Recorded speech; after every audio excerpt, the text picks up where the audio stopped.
Look at this. I got headphones on. I got a mic going. Baby. If Huh? only people could see you now. Hey, no video. We've gone through this before. All right, No all right, video. all right. Welcome to This Commerce Life. This is a podcast aimed at small, medium entrepreneurs focused on commerce. I'm Phil, your host, and Kenny, your co-host, will join us as well. And we're going to talk to you about the world of retail and commerce and how things are changing in the world. Yeah or no? Can you hear me? Yeah, we can Okay, hear good. you. Okay. Yeah, I don't look know at if us. it's working or not. No, it's working. You got the blue light on the mic. Whatever. So yeah, baby. I'll get in the hood, baby. Pro setup. Yeah. It's a struggle, Amazing. baby. It's a struggle. It's a struggle. Oh my goodness. I know. I was just telling Laurie that appropriately or inappropriately, I have a bit of a cough, so I'm at least a meter away from each of you. Yes, thank you. and I'm sipping some tea, so yeah. Buddy.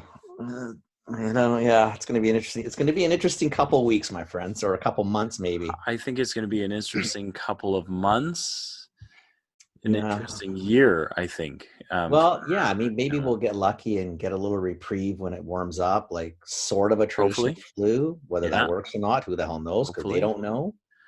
But well, maybe we get a couple months off, get our stuff together, and then get ready for fall. Yeah, maybe. Right? Maybe. I'm sure it'll come back as a rebound, but I don't know. We'll see what happens, right? I don't know. So we've got What Would Laurie Do? So we have Laurie Shopland with us.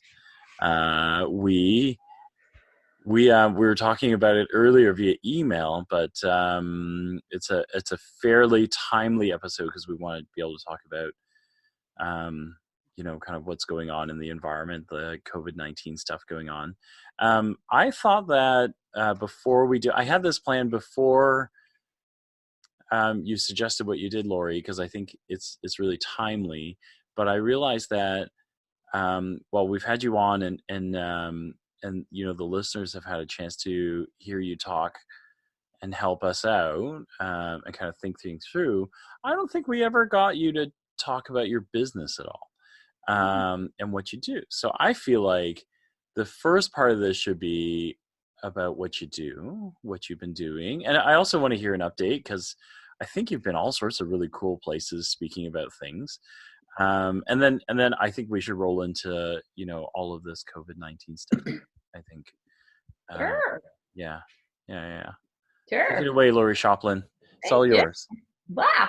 Love it. Well, probably some history, right? Was because I so identify as always being an entrepreneur, but I tried the corporate world for so long and then kind of always just kind of felt this wiggle to move over. Mm-hmm. But I don't even know if you guys know this, but about 23 years ago when our daughter was diagnosed with leukemia, our whole world kind of blew up kind of thing. And I was in the corporate world at that time. And after, she's great. She got married last summer. She's awesome. And she's 26 now. But at that time, there was so much uncertainty that when I started to go back to my own career, it was like, yeah, no, this just doesn't feel right anymore.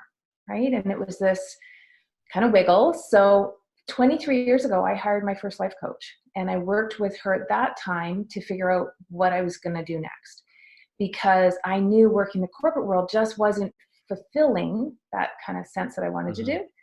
So I transitioned and I started doing fundraising because that made so much sense to me. And I wanted to give back to the Cancer Society and started a very interesting and humble career, starting literally with raising $100 with a turkey trot at our kids' school to raising over $40 million with organizations over my career as a fundraiser, which I had no traditional fundraising experience doing. So it was like, roll up your sleeves, jump in, get her done kind of thing. Right. So, so from That's there, unbelievable. And when I think of it, it was all the mindset work, right? Because I kept working for organizations that I so strongly believed in that I just like, well, all right, what needs to get done? And I never crossed that thought of, I can't do this. Right. It's like, well, I've never done a golf tournament before, but I'll figure it out. I've never done a capital campaign for $13 million for Canuck Place, but I'll figure it out. right? I've never worked for the Premier to do her fundraising for the BC Liberal Party, but I'll figure it out.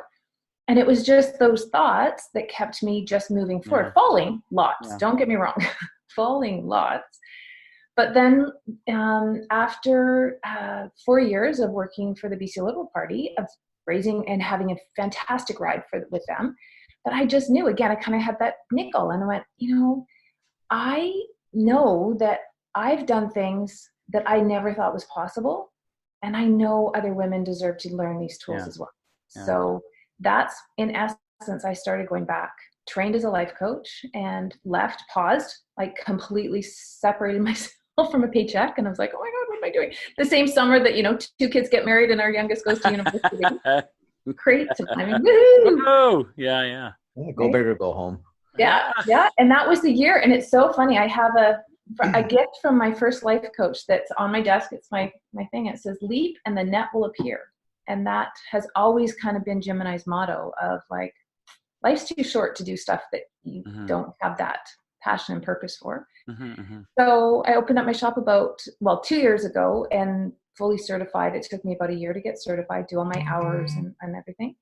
And my real drive is what caused me to turn to a coach 23 years ago was complete overwhelm, because I didn't know what side was up, right? Like I didn't know and was really confused with all of that. So I really identify with women in particular that are overwhelmed and don't know what's next. And interesting, as I did that journey, I didn't realize that in amongst feeling overwhelmed, anxious, and stressed, I turned to a lot of different bufferings to see myself through. So in amongst that, I probably put on over 40, 50 pounds. I was drinking way more than I had thought I should.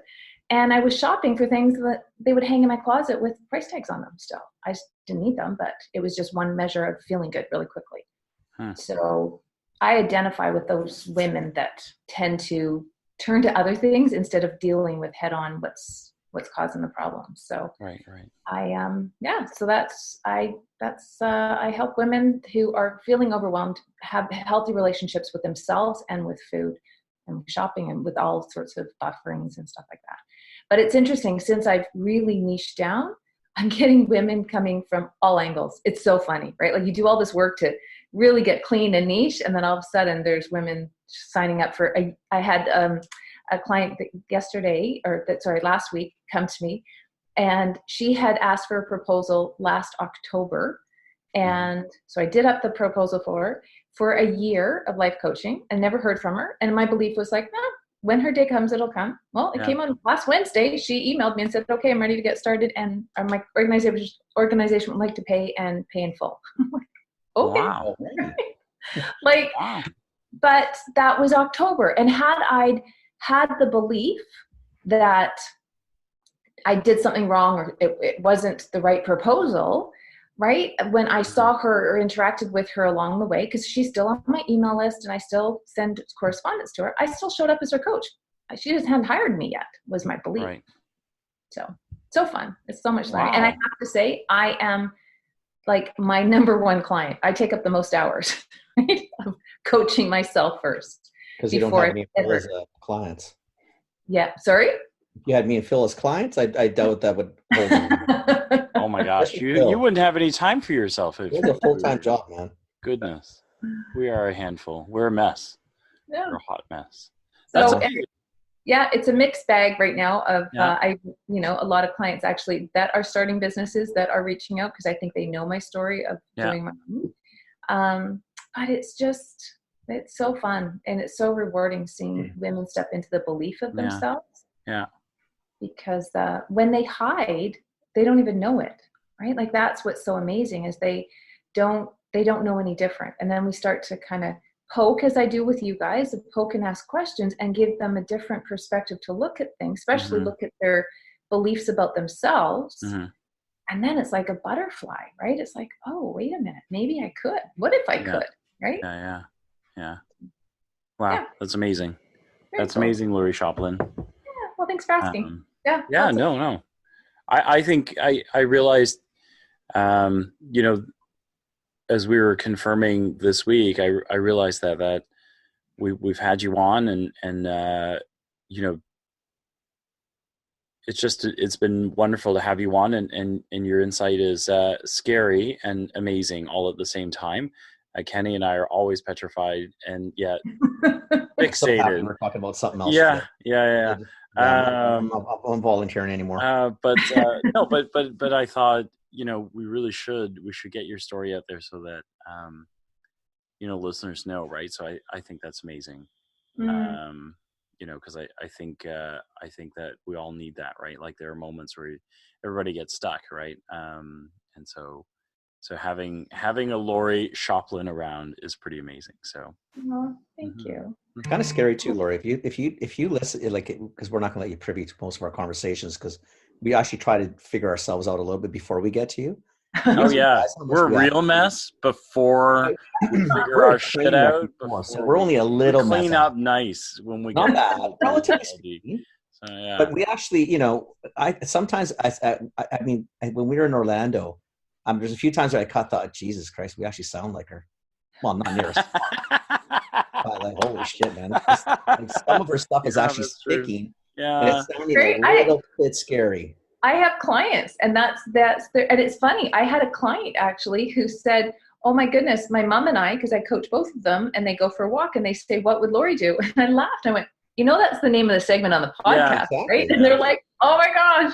Just tune in once a month while she's fixing those two morons. Yeah. She's helping a whole bunch of other people. Yeah, she is. Well, but that's what is so fascinating, and I had a huge aha moment a couple of months. I always do, and I share them with you, right? Because I got a human brain, and it was watching the movie, my one movie that I saw from the Oscars, of the two popes. Yeah, and there was a moment in there where I think they were both they were taking each other's confessions. And I literally had to pause it. Jim laughs because every movie I always find a coachable moment. Yeah. And I said, "Did you just catch that? The Pope has the same thoughts as we do.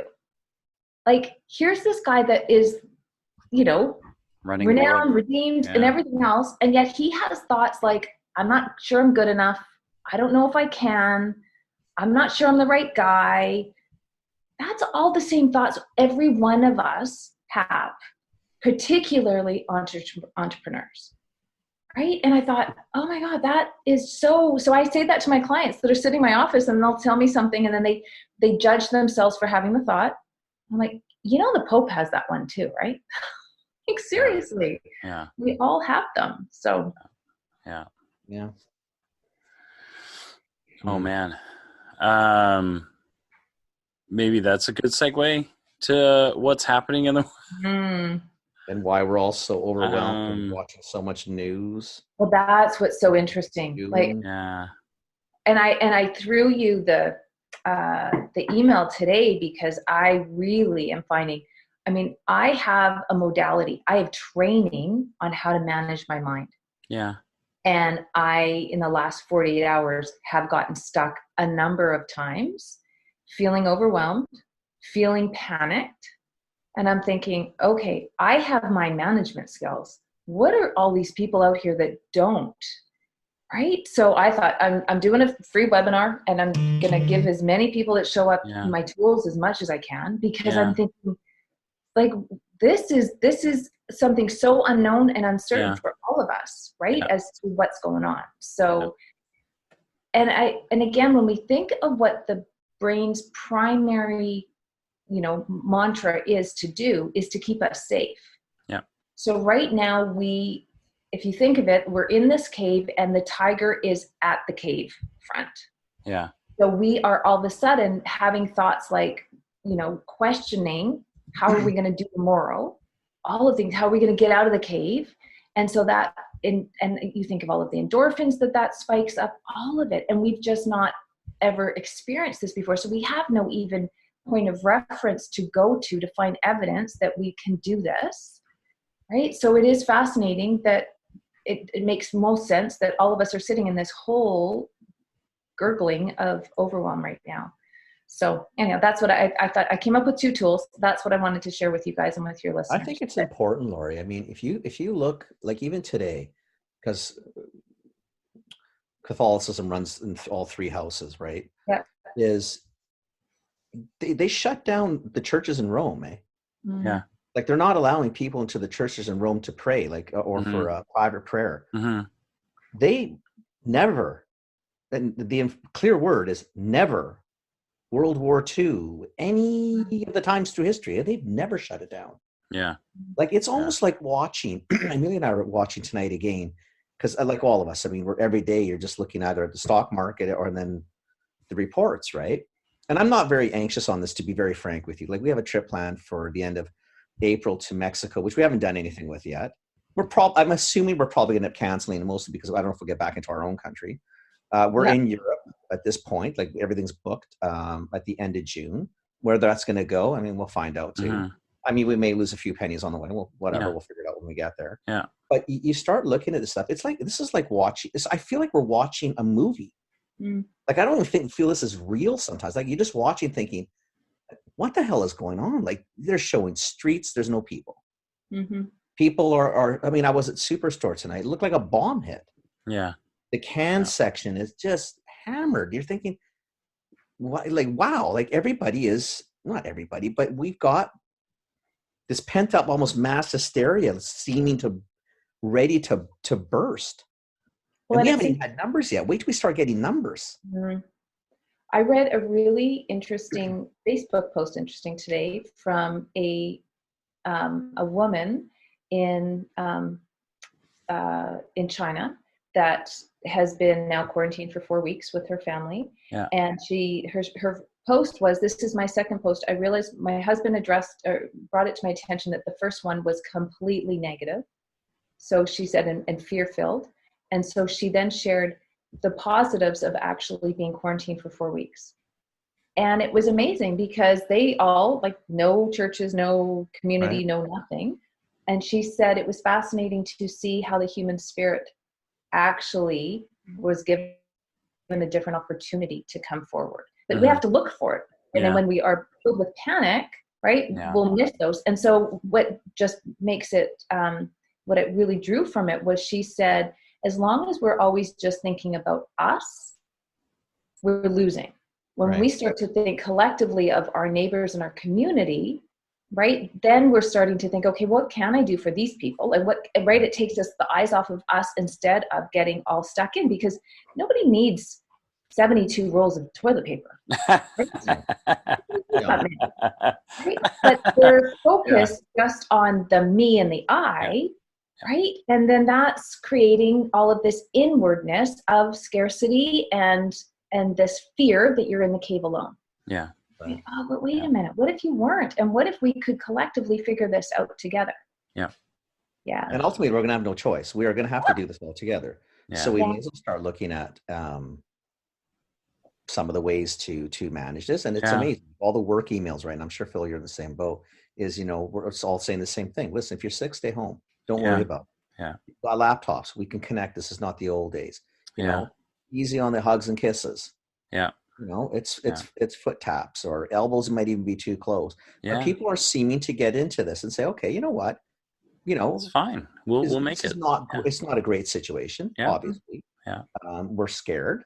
Yeah. And that's a human reaction. I think that's pretty normal. Yeah. But there's things we can do without, we don't have to isolate ourselves in this little shell. We can still do things. We got means of this to talk to people. Yeah. You can still go out. You can go for a ride. You can do your thing. Just be a little bit more aware, a little more, in tune. Yeah. The one thing that I noticed, because again, I'm like my best student, so I was trying to figure out of how I kept falling into this overwhelm.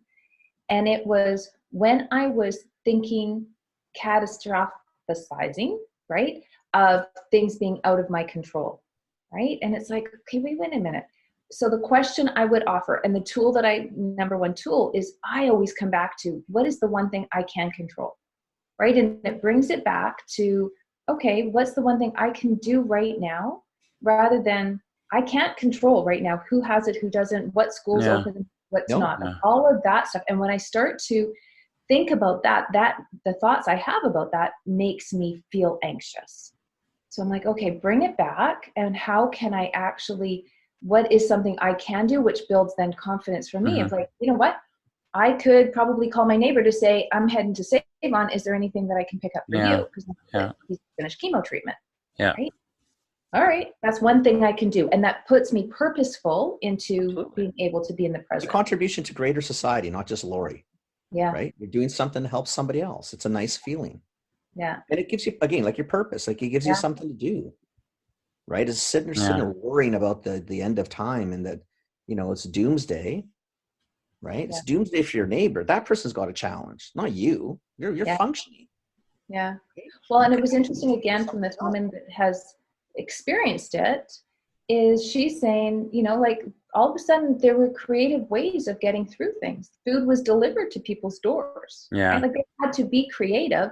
And funny enough, people only took what they needed rather than hoarding and massing and being, you know, that aggressiveness. Yeah, when you're buying 8 pallets of toilet paper, I mean, seriously, guys. I mean, you know, like, and to that point, like, I think, you know, because like you, right? Like, I've been looking at this thing. You know, we've still got kids in the house. You know, so you do some panic. You think about it. The biometric company NIMI, we have a lot of people that travel, right? A lot of people. Like, so this week we had folks in that happened to come through Europe. We had people from India. We had people that had been to Italy in the last 3 weeks, but hadn't shown any signs, right? So, you know, like, you know, the full gambit of the map came through our office. And, you know, so there were a lot of moments that were kind of like, oh my gosh, right? Like, is this the right thing to do or not? And at the office in particular, and then starting to do even more of this was, you know, catching those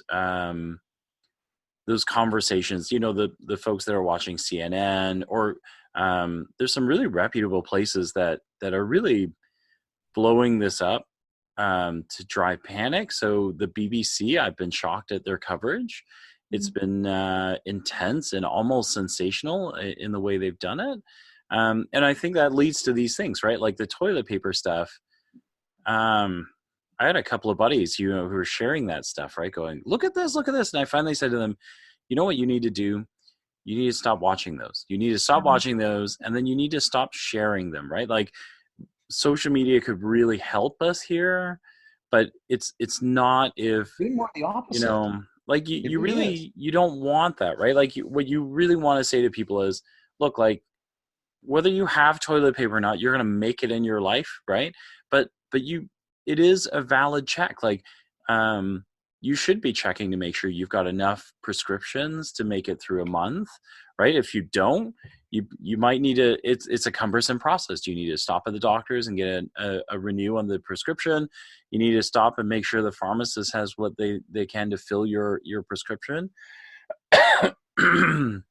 Instead of running store to store to try and find toilet paper, right? Like, bring it to your house so that nobody else has it. Not that you need it, right? You know, and so you know, so all of those things are, I think, along the same lines of, look, like, how do you get?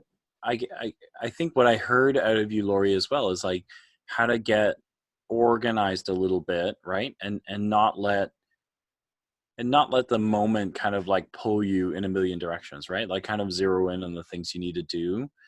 And being aware, like I think for myself, I realized, oh, isn't that interesting? My brain already has me, you know, homeless and dying. Yeah. Like that's just where my brain goes. And it's like, oh, wait a minute. Pull it back. Yeah, right? And it's like, it's catching this fishing line. It's like, oh, wait a minute, I didn't want to go that far. Let's go back, right? And it's like, so just recognizing that that's what the brain is programmed to do, right? But remember, that's our baby brain, our primitive brain, and it's just on instant. And that's what it's programmed to do. Our other part, the intentionality part, that we have to really pause and be mindful of. Right? And that's the part that we get to control. But so when so here's a coach. I felt myself feeling overwhelmed, and I was in it for a little bit. Like I could feel the panic. I thought, oh, it's okay. So I caught the thought I was having. And as I was already thinking of my son in Alberta, what are we going to do with him? Yeah. You know, is he going to get a job? Is he going to stay? He just signed a year lease. Like, and I could get myself, I was going down what I call the Starting to rabbit spin hole. a little. Yeah. And I went, all right, this is interesting. Bring it back. What is the one thing I can do? Okay, so I text Noah and said, okay, what interview do you have? And sure enough, he's got an interview tomorrow. Hot diggity, right? Like, He's probably thinking, what do you want, Mom? Like, seriously? yeah, exactly. It's all What are you good, about? right? So it's bringing it back into the present when we can get so caught up in the unknown of the future, which is so interesting because before COVID-19, you know, there was this likelihood of catastrophes happening. We just chose not to think about it. Now we're choosing to think about it, and it's causing all this panic. Yeah. Right? So that just goes to show where the mindset can play that role. Another tool that I have that is with the intentionality is I really choose how I want to feel about things. Right? So overwhelm, anxiety, and stress are not feelings that I select very often off of a tray. Right? It's not ones that I, you know, go, hey, I want to get up today and feel overwhelmed. Bring it on, right? Yeah. But other ones like this in this time would be, you know, feeling safe, feeling calm, feeling prepared. Well, that's all stuff that I can do myself by choosing the thoughts that are reflective of that. Right? And so just knowing that makes me feel more empowered, even though we're living in this day and age right now of everything going on. That's what I worry about, Laurie, is that when we talk, the three of us and the people listening, you're in that state and you're relatively calm and it's all that, right? But I mean, I can see, I mean, I've got family examples that I know they're watching probably way too much news. They're way too involved in social media right now. And it's to the point where you want to just tell them, you may not be realizing the thoughts you're having or whatever, but I can tell you what's fueling them. And you may want to lighten up on the television. Doesn't mean you have to stop watching. I think being uninformed is not wise either. I don't think that's, but definitively, like tonight, Amelia and I have probably already watched 2 hours of CNN. And now we're relatively stable people. I mean, this really does not, it bothers me. Like it's kind of freaky to watch, but I'm not scared per se. I'm scared for people. Because there's a lot of people that have immune systems much different than mine and don't have a lot of the things that I have. So you know what I mean? I'm not, but I know a lot of people who probably shouldn't be watching more than 10 to 15 minutes a night. Because that's probably going to put them into overload even there. But it's trying to find those tricks to get them off this treadmill of despair. So they do what you do and what we all do. You start going down rabbit holes that are the size of open pit mines. Like you're just like, you're going into thoughts that, I mean, even if you, like, how do you even get there? Like, oh my God. Well, and it's interesting because I would say, and it's timely that I shared our story, because going back to when our daughter was diagnosed, these were thoughts that I had to learn on my own without the coach of those thoughts weren't serving me and not helping me show up as the mom in the hospital that was going to be able to be what she needed for me. Right. So having just knowing and getting to that point of going, okay, how am I showing up? I mean, that's always my question that I ask my clients, I ask myself. And that was one of the indicators for me in the work that I did was I didn't like how I was showing up, right? So for your friends and family that are in this place of angst, I can honestly say it won't matter what anybody says to them. They're the ones that are going to have to decide, right? Is that intentionality of going, you know what? I don't think I want to be here anymore. I don't think I want to feel this way anymore. I don't think I want to be stuck here anymore. And then by choosing, right, of, okay, how is this? How can I get out of this? But nobody could have helped me out of it. I needed to figure that part out myself. And now that I do, it's on a quicker, I can do it more rapidly. I guess that's the trick though, is I know they're not going to see it. Yeah. They're so into the weeds. Yeah. And so in, you know, that is probably the flip. They're probably looking and thinking, I mean, he doesn't give a shit about anything. Why isn't he worried? Do you know what I mean? Like the seat you're in is the seat you're in. Yeah. That's the seat you see the world from. Yeah. So But the three of us might have a different perspective and a little longer and a little more thoughtful, maybe. And then others are thinking, well, what's with you people? Yeah. But it's seriously. You're going to have that 50% that are overreacting or underreacting to what we think, right? Yeah. And coming back to it as well as my first note is, well, what's in my control? I can't control either of those pools. So I'm going to take care of me. I'm going to show up as me. And my hope is that maybe I can be an example or inspire somebody else that might get to that point of going, oh, I wonder how I get out of this. I think that's sort of the trick for a lot of things, though. And even since we've had you on, I mean, Phil and I've talked. I think we're already there to the most part, but it's really answering some of those questions. Laurie, can you fix COVID-19? Are you going to stop this by any thoughts you have or anything you do? Nope. Now, can you mitigate potentially how your family reacts to it? If your family gets it, things like that. Yeah, you have some control, right? So which would you rather focus on, Laurie? Are you going to try to cure China, Italy, the States, the stock market, or do you want to try to take care of yourself and Jim and the kids? Yeah. Because you got better odds on the second one than you do on the first one. Just we're all very clear. We know you're pretty much a wonder girl, and we got that figured out. Bill and I have that. It wouldn't surprise me if Laurie nor figured would I, out and that's why I'm not taking it off the table, Phil. I'm being very cognizant. I'm throwing it out there. You never know what the woman's capable of. But we're just going to throw a little bit of reality into it. You know, we could be wrong. Like you and I've been wrong many times with her, but reality says she's probably a lot better adept at fixing her own world, not the bigger world. You know what's probably happened? Time doing that, it might be a little less. You know, like it's angst out there right now. It really is. Yeah. Right. But I don't think that. I think for this is my own experience. Is I lived in that for so long until I finally decided, and I wondered, there's got to be a better way. Yeah. Right. So it's that tipping point for somebody and to kind of decide I'm going to find out another way. Right. And then hence that's when my phone rings and people are asking about coaching because they're thinking, how can I do this? Yeah, there's got to be something better than this. I need to get out of this. I can't, nobody can force new thoughts on somebody else. Right. No. And I mean, I go through with a client we go through a whole session of them. It's like almost climbing stairs, if you will, for them to find a thought that is believable to them. Right. Because there's no sense me offering them a thought of, okay, you're going to be fine. If they're like, no, I'm not. No, I'm not. Like if they're not going to believe that, it's like a mantra that you can go and, woo-woo with. But if you don't believe it to be true, then there's no sense in it. It won't hold any foundation for you. So for somebody, you could tell somebody like, well, don't worry about it. Turn off the TV and don't watch it. And there's nothing you can do about it anyhow. They have to get to that point. Mm-hmm. Yeah. And at that point, you've just reinforced the fact that it's all going to hell. Yeah. And you just told me that basically, we're screwed. That's what they hear as opposed to what you were suggesting, which is, perspective, guys. What can we focus? What can we fix?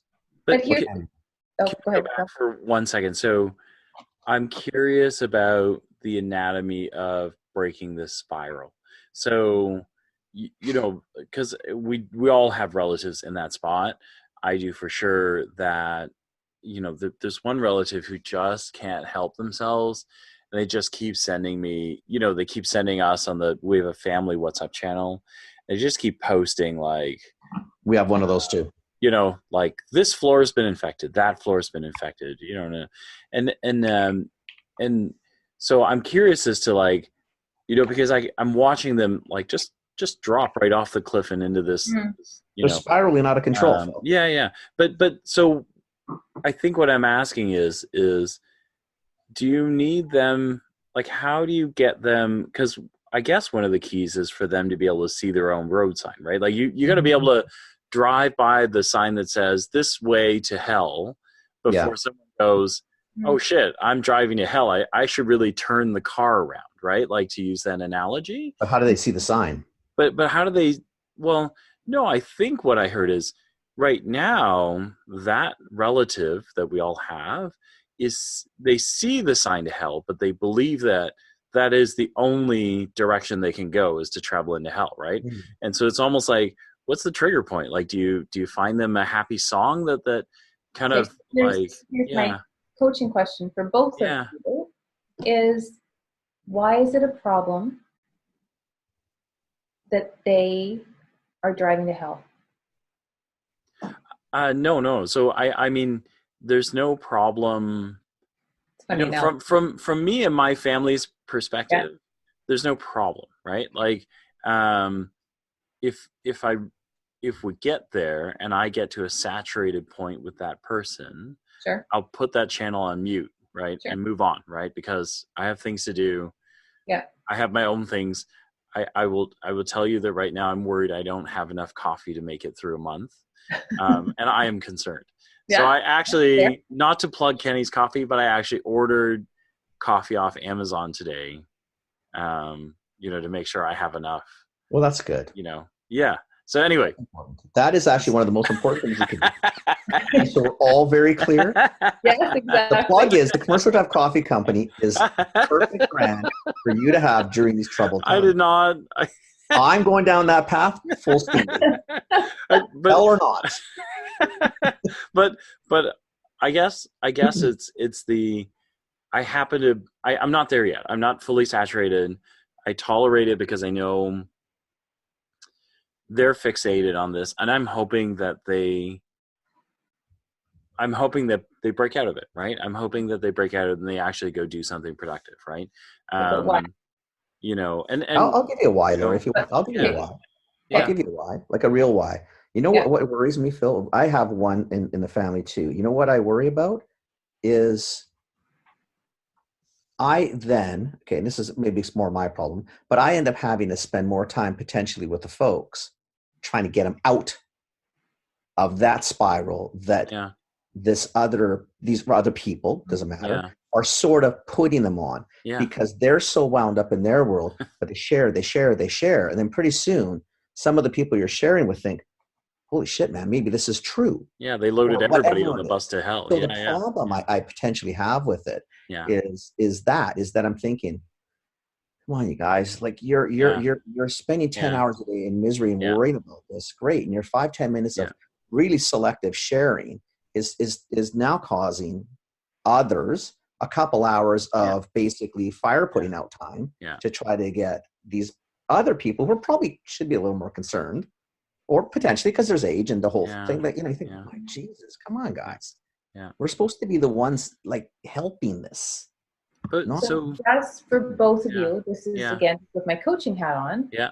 Of just seeing how for all of us, any time that we, like for both of you, recognizing of the angst that these other people's behavior is causing us. Yeah. Right? It's not the other people's behavior. It's our thoughts that we think they should be doing things differently. That they should. My thoughts are right, Laurie. Right? So, I'm sorry? My thoughts are right. Oh, of course they are. Of course they are. Not listening, Laurie. It's not us. Don't you need to fill in me? It's not us. Sorry. Right, but I just wanted to highlight that we keep thinking that other people have to behave a certain way in order for us to feel better. But I mean, right now, Kenny, your worry is not caused by their actions. It's caused that you think they should be different so that the other people even don't experience discomfort. Yeah. Because nobody wants that. Like, let me be clear. I don't think that's what's fueling them. I don't think that's their motivation is, holy shit, who can I really rattle today? And I get that. Yes. Your question was, why are we thinking this way? That's the reason, because no matter what I think, you are rattling these other people. Yeah. Right? But remember, the whole kind of flow for it is that what we can control is us. And so even if it's the other people are older, and I'm guessing like in-laws or parents, then we're concerned for them. It's because we don't want them any harm. Totally fine. But when something happens like that is out of our control, again, we start to feel helpless. And all of those are because of our thoughts, that they shouldn't be experiencing worry, concern, causing them to spiral themselves, when in fact, maybe that's exactly what they're meant to do at this time, right? Like that's what's meant to happen for them to finally, maybe they'll be the ones to say enough, I don't want to hear anymore, right? So, but as long as we think that that things have to look a certain way, then we feel stuck. But so right. I'm not, it actually doesn't bother me, because I think sometimes people need to work through things. Sometimes, this one person, they happen to be a high functioning adult, and you know what I mean? Like with all this stuff going on, they've still managed to prepare their household and, like do all the things they need to do. Right. I guess to me, it's just, I wonder as you go through that, what the triggers are. Like, how do you, because this is applicable to everything, right? Like you think of like, what we haven't talked about, like Kenny and I talked a little bit about this last time, is the potential impact, if you run a small business, right now this is wreaking havoc on everything, like God forbid you run a school, right? The whole world's upside down right now. And so there are a ton of moments here that can take you down paths that either are productive or not productive. I guess I'm just wondering, when you do get into those situations, whether it's COVID-19 or something else, right? Because God knows the number of things in a small business that could set you down that path. What are you looking for, or what does the anatomy of turning that bus around look like? Like, is it different for every person, or are there kind of like similar triggers? Whatever? Yeah. Well, and I think I would add, like, here would be a really good example of, if you show up with the thought that the world is ending, right? Or that my business is going to tank, that puts you feeling fearful. Then what type of decisions do we make from that place of fear? Yeah. So, and then the result is you basically are making short-sighted decisions out of scarcity. You're really quick. You're right. Like you're just not being cognizant. So the result is basically we'll always find evidence of your thought in your result line. And so if you think it's going to tank, that's the direction that your thought is going. Right? So that would be, for anybody out there, when we start to catch ourselves going into the future of the unknowns, bringing it back to say, okay, what decision do I have all of the information today? What's in my control? What decision can I make today to move myself forward just even one day? Because none of us know what, and you don't even need COVID-19 to say, none of us know what any of this is going to look like. Take that out of the equation at really any given time. It's all of our best guess.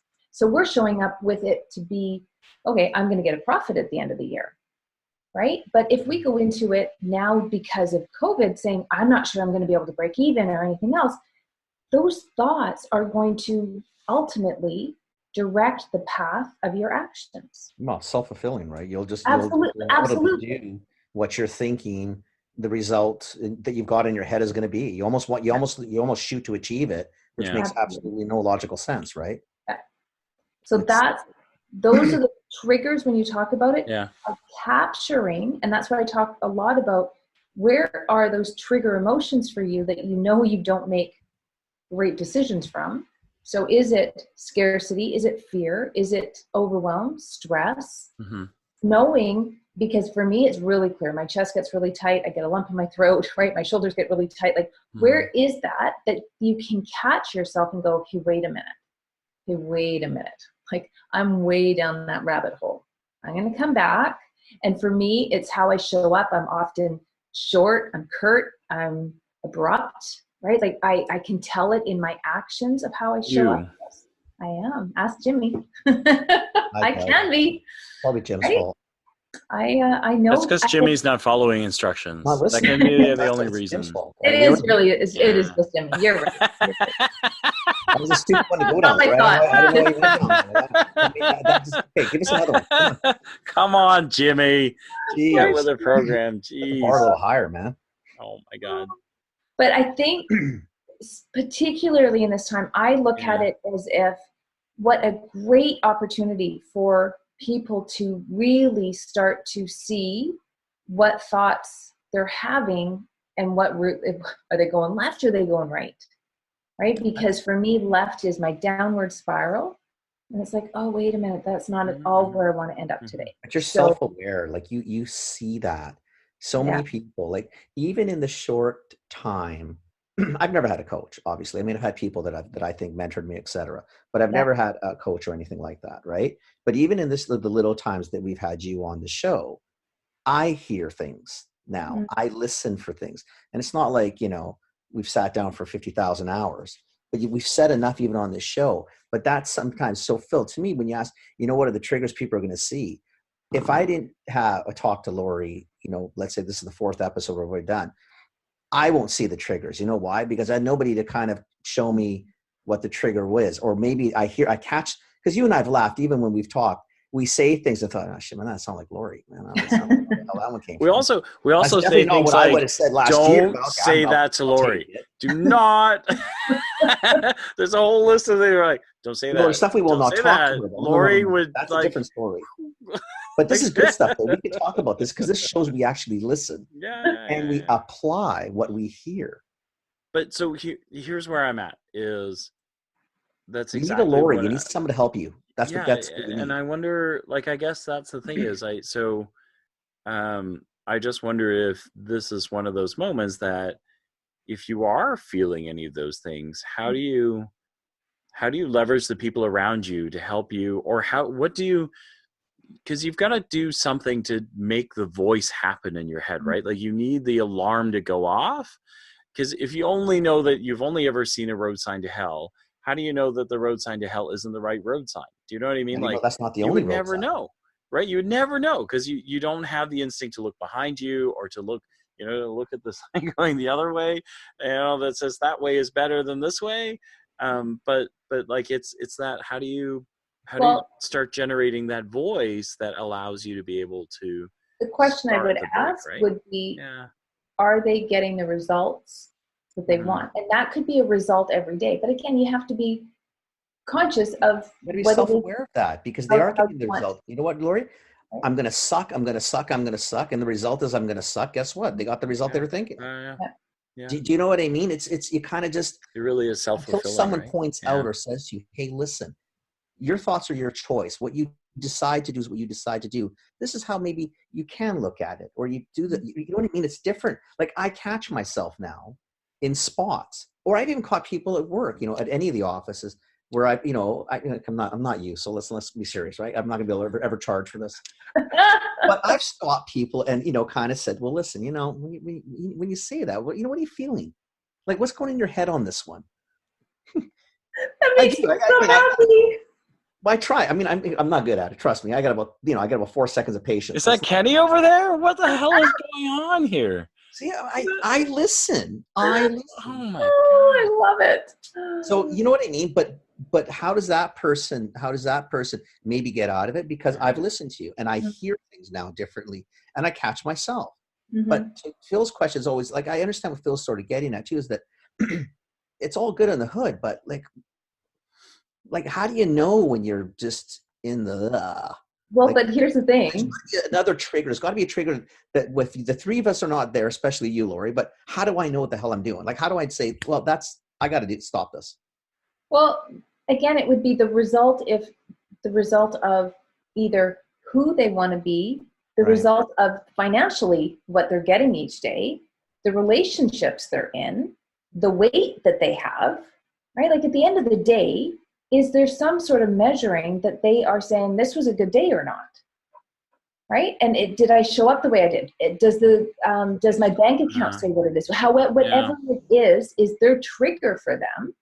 Yeah. That ultimately is the women that come to my office. They've had that moment that there's something that they figured isn't working for them. But it isn't always the same. Some of it's the women because I do weight loss, some of them. Some of it's their career change, but they ultimately had to decide that themselves. Yeah, but they've obviously got to these crossroads where they've got to a weight where they've looked in the mirror, maybe said, okay, what happened? I'm going to try and be mean about that. Yes, yeah. Or anything. You're at your desk and thinking, what the hell am I doing here? Yeah. Right. Like I get those aha moments. But we go back Phil's asking, how do we get that before we get that far? Like, is there anything that? No, because they don't know there's a problem yet. Yeah. And the only reason we think there's a problem is because we're thinking they should be doing something differently. I decided I know what I'm going to do now. So I'm going to go out and buy a whole whack of coconuts. I'm going to put Laurie Shopland's card on each one of them. And when my relatives Are we going to throw the coconuts at people? I'm going to chuck the coconut. Where are you going with this? Oh, yeah. That's exactly. It's just going to be lemons and limes. So I don't want to hurt anybody that bad. You know what I mean? I do. Mine's going to be the hardest coconut I can find. But I really do. I think Laurie Shopland. I should call this numbers. But it's so funny because the underlying nugget here is that we're thinking that other people's existence would be better, right? If they only changed. And what if that wasn't true? That. No. I can answer that one. My existence would be better if they changed. So if they were to speak to you, my life would get better. Right. Right. That's not even a plug. That's just what I want. But that's what all of this comes to, is that we think other people should change so that I can feel better and I can stop worrying about them. Right. I can not be stressed about it. I can, not worry about their actions. No, I think so. In my case, I might have led us down that path, but I really do. So I'm quite happy to leave them where they are. I don't have any time invested in this. I think that the inside voice in me looks at it and goes, wow, that's really toxic. Right. So if they were to come to me and go, God, my life sucks. There's a whole, don't make eye contact. Yes, the weather's really nice outside. Do you know, why don't you I'm not involved. Right. And I don't intend to get involved, but I do look at them and go, I do think wow, this is just really toxic, right? If I put myself in those shoes, I wouldn't want to live like that. Right. But I'm here and they're there. And if they want to live toxic, that's their thing. Right. I have mechanisms that I'm going to cut them off at some point. I just, I look in and I think, God, they could use some coaching, right? It's not me. I'm not the right person for that, right? And I'm actually fearful that at some point they go, what am I doing that's so wrong, right? And I'll be like, coconut, Laurie Shopland, coconut, Laurie Shopland. But it was just, I think that was what triggered it. Is I looked at it and went, wow, if I ever got there, how, what kind of inside voice would I need to break me out of that? Right. And I'm thankful that I do have an inside voice and an outside voice that would do something along those lines. And then I'm smarter than that now because of you. And so I would catch that inside voice would trigger faster now.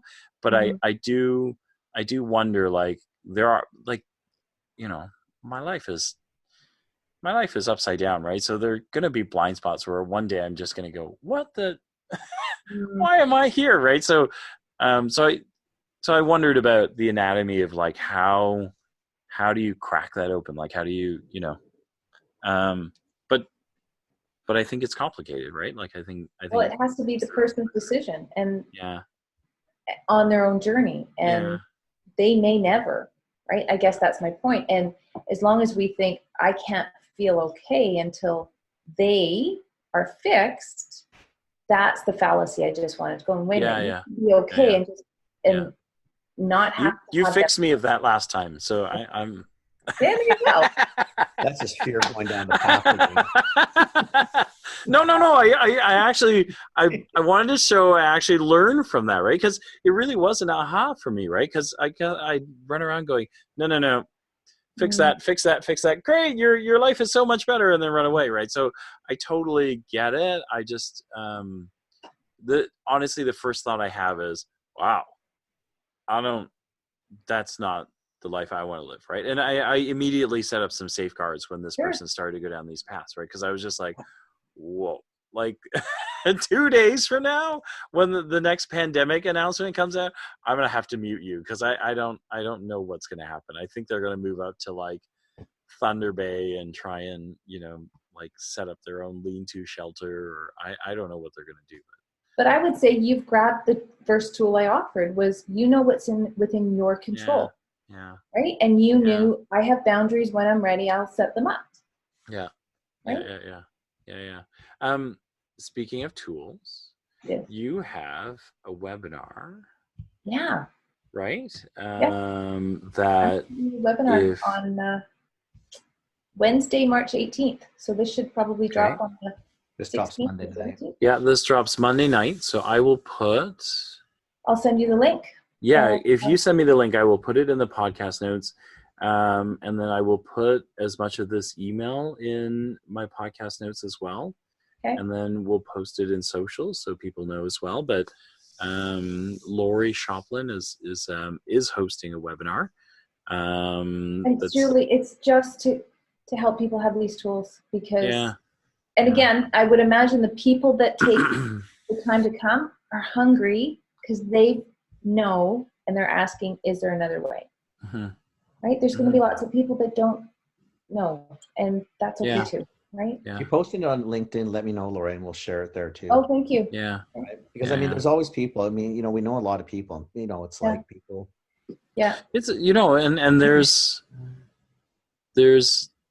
100% a lot of anxiety because it changes every day, right? Like we literally, what time is it? It's like midnight here. So around 5 p.m. today, the province of Ontario basically said that like we go on March break next week. So all the public schools are on March break. They've now extended us to 2 weeks on March break already. All publicly funded schools. Yeah, all publicly funded schools. And then immediately after that, a number of like those March break programs and things like that have all canceled out now, right? Like, so it's kind of this cascading effect. They've said, we're asking anyone who's traveled abroad to now not go to public gatherings at all. Not to be in a room more than, 2 people, to be self-filtering and all those sort of things, right? So the world literally is changing, Right now. Yeah. UC did the same, eh? They're suggesting that if you don't have to travel, don't. If you are traveling right now or coming home right now, self-quarantine yourself for 2 weeks. Voluntarily at this point. Yeah. But that's what they're suggesting. Yeah. Well, and it's funny. The UK is saying that they actually think that their crest of cases is going to be 4 to 6 or 4 to 8 weeks away. Yeah. So what they're seeing right now isn't even just the precursor to what's coming. Wait till our neighbors of the South start actually getting numbers. They've tested nobody. They already have numbers. It's bad down already. There. It's different. It's bad already, and they haven't tested. It's bad, but it's only 1,600 people. Yeah, no, I agree. I agree. Better, they tested 8 people that day. 8. Well, I have a cousin in Seattle, and Seattle shut everything down. So what did she say? She's on it like she's on it, man. She's on it. She is like from all levels there, bud. The problem in that country, like the difference in our country or many European countries or even Asian countries, less the communist side, is we're more socialistic, right? So we're used to government saying, hey, don't do this. And, for the most part, we all kind of listen. Our neighbors of the South don't have that mentality. Yeah. Right? So wait till, a few of them get told to do something. So Seattle schools are now shut down till April 24th. Yeah. It's like It's a March smart 13th. move. It's a smart move. It's just kids may not be affected by this, but they're getting and they're kids spread flus. Same. Yeah. Right. It's a smart move. Yeah. NHL canceled tonight. MLS has moved. Yeah. Games, like everything is just. I'm glad at least we're taking it seriously, right? Yeah. Again, not to fearmonger. It's just good basic steps. Yeah. Just use your head. Yeah. And that's awesome. Keeping it in the present of what it is we can do right now, right? Yeah. It's not complicated to do. Yeah. Right. And like you said, if you're healthy enough to go out and you can help a neighbor who's maybe immunocompromised or elderly and you shouldn't be around a lot of people, it's actually nice. You might even feel good about yourself. You do a little something for somebody and what the hell. Yeah. Bring them coffee. Bring them coffee. Commercial Drive Coffee. Commercial Drive Coffee Company. Oh my God. I really did. That was one of my things. Like everyone's like toilet paper. And I was like, how much coffee do I have? Holy crap. Have I got to stay in the house for 4 weeks? Do I have enough coffee? And then the funniest part is Kathy says to me, so Kathy turns and looks at me, right? And I think she's going to go, are you an idiot? And she says to me, do we only have beans? And I said, yeah, I think so. Why? She goes, well, if the power goes out, how are we gonna brew beans? Good point. Let's go get some ground coffee. And I was like, woman, you're so smart. Like, what the? It's funny. That's what you people are all crazy. Like, I'm gonna stock up on coffee, and in 4 weeks, people are gonna be showing up at my door going, listen, do you want to trade like a 24-pack of toilet? I just need a shot of coffee, right? I mean, like 1 espresso, 24 rolls of toilet paper. Woo! Yeah. Absolutely. Oh my gosh. Anyway. Thank you for Thanks, Laurie, on as the usual. show, Laurie. You are welcome. It was an interesting one, interesting time. So yeah, it's gonna be an interesting ride for the next 6, 8 weeks, 10 weeks. It's here it goes. It's going to be a good time to have Zoom conferencing, is what it is. Absolutely. Yeah, it's going to be a good time for a lot of these technologies. Yeah. And again, it'll show people that, I might even show, it might show some of these dinosaurs who need asses and seats. It might get them to realize too, wow, the building actually functions and my people actually worked at home. Imagine that. Yeah. Right. Yeah. So maybe this, there's going to be a couple. Taking cars off the road right now, like we're giving the earth some reprieve too. So there's it's hopefully a lot of little pluses out of this. Yeah, I think so. I think there's some good resets. Thank you so much. Stay healthy, you guys. Stay healthy, and then we will talk to you soon. Yeah. Yay. That's it, man. Okay. All Take care, guys. Okay, guys. Chat soon. Okay. Bye. Ciao. All right, that's the end of this Commerce Life. We'll be back soon with the next episode. Thank you for joining us. We hope you enjoyed it. Give us feedback. Tell us what you think. Subscribe, like us, join us, share us, tell your friends about us. And we hope to see you next time with more commerce news.